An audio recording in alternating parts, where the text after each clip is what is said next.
Good morning and welcome back to About Bradford on Friday the 24th of June. This is Peg Alexander here and I'm joined in the studio by the wonderful Irna Qureshi.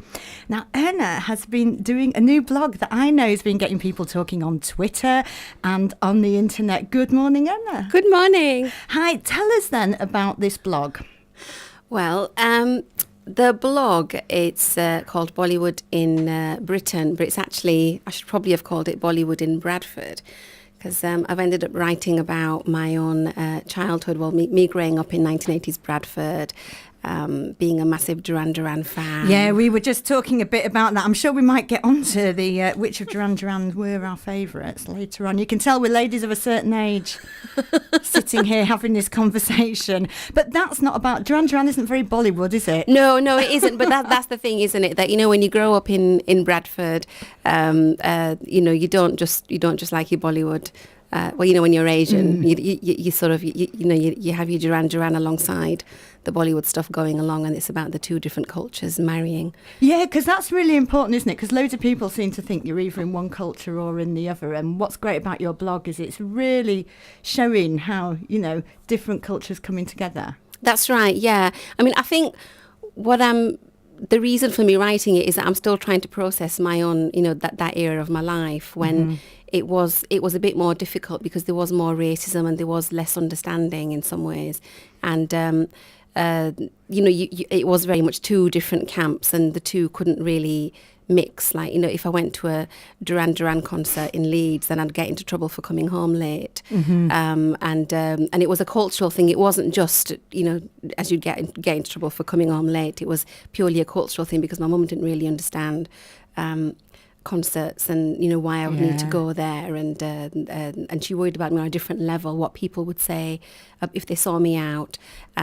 And then the Bollywood was the stuff that, you know, I could actually watch in my lounge with my mum. And because your mum was an absolutely huge Bollywood and still is a huge Bollywood fan, isn't she? Well, it's not that she's not a huge Bollywood fan. I don't think she'd say that about herself. It's just that they were just very much part and parcel of, you know, it's a bit like when you grow up and you've got the radio on in the background. It's just you sort of become.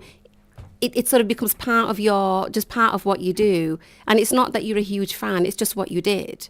Yeah. So I think for my mum it was that, whereas for me it really, I suppose, because I've sort of studied it now. You know, I sort of did a course on it at university, and you know, I read, most of my bookshelf is Bollywood related. Yeah. So for me it's a professional interest as well as a personal one. Because I know you were born in Keighley, went to Pakistan when you were 4, came back when you were 9, and then lived on the Canterbury estate. So tell us really what that was impressed on your like. Homework, Peg. Oh well, you know. So well, it was difficult because I suppose I spent my formative years growing up in Islamabad, in Rawalpindi, where I was schooled, and my cousins were there, and we lived in this massive family with my grandparents and my mum and my uncle and his kids and his wife and, you know, other cousins of mine, and there were just always people around. And I remember my mum actually came to England for 6 months while we were in Pakistan, and I must have been about 7 years old then. And, I hardly missed her, because there was always somebody else around to put me to bed, and my mum hardly ever did it anyway, you know, and sort of feed me and take care of all those basic needs, because that's just what we were used to. And then when we came to Canterbury, well, Canterbury was pretty rough anyway, and we were, in a minority in that we were about the only Asian family. And everybody was Asian then, because people didn't differentiate between Muslims and Hindus and Sikhs and things. And so there was a lot of racism at school as well. I was one of the only Asian kids at school. So, I'd get called garlic breath and things like that. And people just didn't understand, what we were about. And I suppose I didn't really understand what we were about because, I'd go to school in a skirt and then I'd come home and my mum would say, could you put trousers on now? Because, people will talk. If my mum actually, ironically, she didn't mind herself. But it was always about what other people would say. People will think that we're a bit, we're sort of a bit loose if you don't cover your legs up. And this is when I was sort of 11, 12, 13 years old, And so you sort of have this awareness without it really being explained that there's one rule at home and then there's a different rule at school. And the two can never really mix. Outside of school, that rule won't work. And you're also aware that, what went on at home, you didn't really talk about that in school. Yeah. Because people didn't didn't grasp that either. And some of your sort of things about your family life, as you say, were a bit different because you had a big family back home in Pakistan, didn't you? And there was it's you and your sister, wasn't it, that and your mum And my brother, and your brother over here. And your dad worked really, really hard. I know that, didn't he? Because you wrote in one of your blogs. It really stuck with me about the fact that your dad was working so hard. He didn't even get the day off work to go to his own wedding. Tell us about that. Well, that's because my dad went to work at Low Mills in Keighley, and my mum. Well, the wedding was happening in Pakistan, right. So and he knew, and and he sort of he just bought some land in Pakistan to build a house, and he was about, and if you think this man's about to get married, he's gone to England to earn a living and to sort of send money back so the family can sort of get on their own 2 feet and so he can establish himself. And he's not sure how long he's going to stay in England. He sees it as a temporary arrangement. Right. And he knows that his wife's about to land on his doorstep. So he's got to get rid of all the lodgers that he's got in his house and sort of have this exclusively female environment for his wife and all the expense that goes with the wedding. Yeah. So the last thing he needs is to take a week off work. Well, I suppose it's one way of and, doing it, isn't it? Spend the airfare and all the shopping and what have you and go to his own wedding. So he just thought, I'll just carry on working and my wife will come over and join me in a couple of weeks anyway.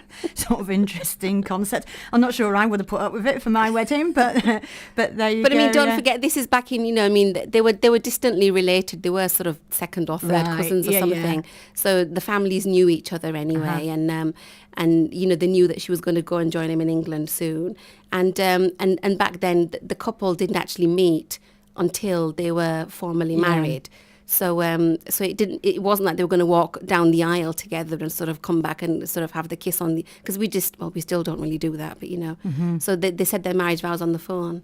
Well, what I want to do as well is get on to talk about the Bollywood side of this, but before we do, we've got a bit of music to play. So you've bought a CD in for us this morning, Irna. What's the CD? It's the song is called In Hi Logone, and it's from a film, probably my all-time favourite Bollywood film, and it's from Pakeezah, which is the film that I think really just started my love affair with Indian cinema. Brilliant. Well, let's have a little listen to that. That was a song from the film Pakeezah, and the reason we're playing this is because we're joined in the studio here by Irna Qureshi, who's doing this brilliant blog on the old interweb all about Bollywood Bradford, Bollywood in Britain, Bollywood and Me. Welcome back, Irna. Thank you. Now, before we had that song, and I could see you kind of dancing along to the song, before we had that, we were talking a bit about growing up in Bradford as an Asian woman, but let's get to the Bollywood bit. So you were saying your love affair with Bollywood started with that film, and I know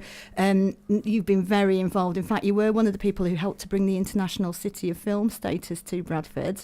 Well, I think Bradford did that for itself, didn't it? Well, you were one of the people on the board, weren't you, who Yes. helped to do that? Yeah, absolutely. So tell us a bit more about Bollywood and why you love it so much. Actually, I have to differentiate because I don't just love any old Bollywood film. What I love is the classics. So it's the films from a lot of the black and white films. This song that you've just played is from a film from 1971. And there are films that are sort of in my top 10, which are from the 1950s. So it's fewer of the modern ones. It's actually the classic era that I love. And when the International Bollywood Awards came to Yorkshire, did you get a chance to meet anybody, or actually, and you were totally starstruck, were you? Probably not a starstruck, because I might have been if Duran Duran were there. Oh, we keep coming back to Duran Duran. But because you sort of have this, there's an age when you get starstruck, like in your teens, and so you sort of, I think I've sort of retained that with some of the pop stars, but less so with Bollywood. But yes, I did go to the National Media Museum when Aishwarya Rai came along. And you must, I can't imagine what she looks like in real life, but I just imagine she would look like, she's the next Miss World. Beautiful, like vision in front of you, really. She just kind of sailed in. And in I missed Amir manner. Khan was here recently, and I missed seeing him. Of course, there was an awful lot of excitement about that because he's pretty much high up there in the sex symbol stakes, isn't he? Oh, he is, and he's a complete A-lister as well. Yeah, absolutely. And he was here in Bradford, and he was just wearing jeans and very, very low key, really, actually. Yeah. Can I tell you my Amir Khan story? Please do. Okay. Well, when I was at SOAS, I did one of the courses I did as part of my degree was Indian Cinema and Society, and on the last day of our course, our teacher, Professor Rachel Dwyer, she nipped out, came back in with Amir Khan. What, just walked in with him? So for people who don't know him, who's this the equivalent of them walking in? Brad Pitt?